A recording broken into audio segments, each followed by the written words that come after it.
Malaysia klaim 6 desa Indonesia di kawasan Sungai Sumantimpal dan Sinapat, Kecamatan Lumbis Onggong, Kabupaten Nunukan, sebagai wilayah negeri jiran.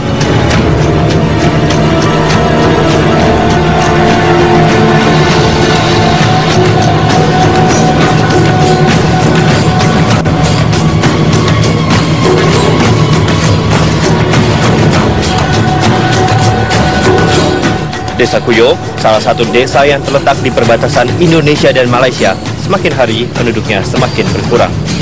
Di desa ini tinggal sekitar 100 kepala keluarga, tetapi saat ini hanya tersisa 40 kepala keluarga saja. Mereka memilih untuk hijrah ke Malaysia karena mencari kehidupan yang lebih baik dan fasilitas yang lebih memadai. Banyak uang, Pak. Belanja kami di Mansalong. Kalau sedikit, ada orang pergi Malaysia kami titip. Kalau misalnya uang sedikit 500 atau 1 juta, kalau beli 5 juta uang baru bisa turun ke Mansalong, Pak. Biayanya ini besar. Hal yang memudahkan, saya punya kartu lahir di Malaysia. Kalau saat ini juga saya mau ke Malaysia untuk mengurus IC, saya bisa dapat. Warga desa perbatasan juga mengeluhkan sulitnya mendapatkan pasokan listrik dan komunikasi. Lebih mudah kami mendapatkan signal ke Malaysia daripada sini, Pak. Karena signal mereka itu kan dekat di perbatasan tuh. Kepindahan warga desa Kuyo dari Indonesia ke Malaysia juga mendapatkan klaim tanah adat dari warga desa yang sudah pindah ke warga negaraan. Kalau di desa saya, Pak, 80% masuk Malaysia. Hampir-hampir lagi nama desa saya ditarik ke sana, Pak. Karena ada pemekaran baru di Malaysia, di estate Sapung Tunom itu kan, mau diambilnya nama desa kami itu taruh di sana. Inilah desa Kinokot yang terletak di Kabupaten Nunukan. Jika kita melihat, memang saat ini kondisinya sudah tidak ada lagi warga yang tinggal di sini, dikarenakan pasca konfrontasi Malaysia, warga lebih memilih pindah, sebagian ke Malaysia maupun juga ada yang di wilayah Indonesia.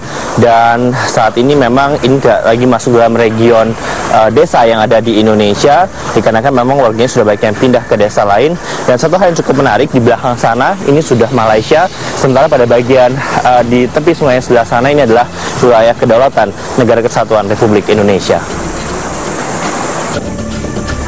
Tak hanya klaim lahan adat, sengketa wilayah antar Malaysia dan Indonesia terjadi karena perbedaan persepsi antar kedua negara, di mana Malaysia mengklaim perhitungan batas wilayah sesuai dengan titik ordinat 4 derajat 20 lintang utara, sementara Indonesia menggunakan hasil perjanjian antara pemerintah Hindia Belanda dan Inggris pada tahun 1915.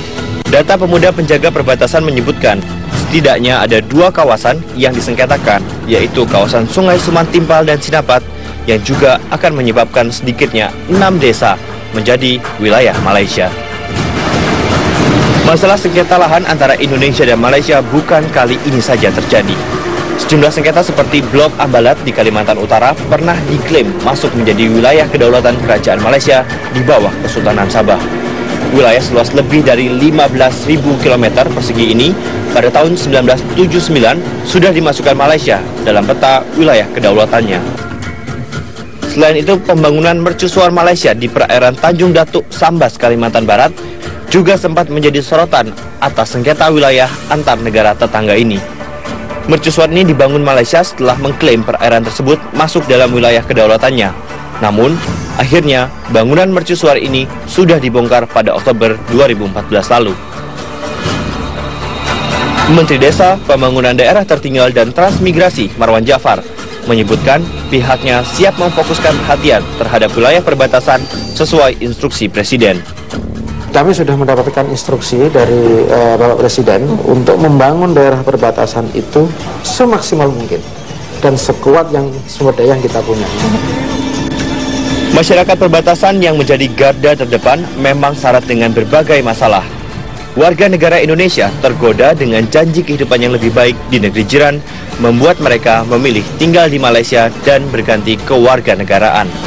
Jika tidak diselesaikan, bisa jadi nasib wilayah perbatasan lainnya serupa dengan kondisi Pulau Sipadan dan Lingkitan yang kini menjadi wilayah kedaulatan Kerajaan Malaysia sejak 17 Desember 2002 silam.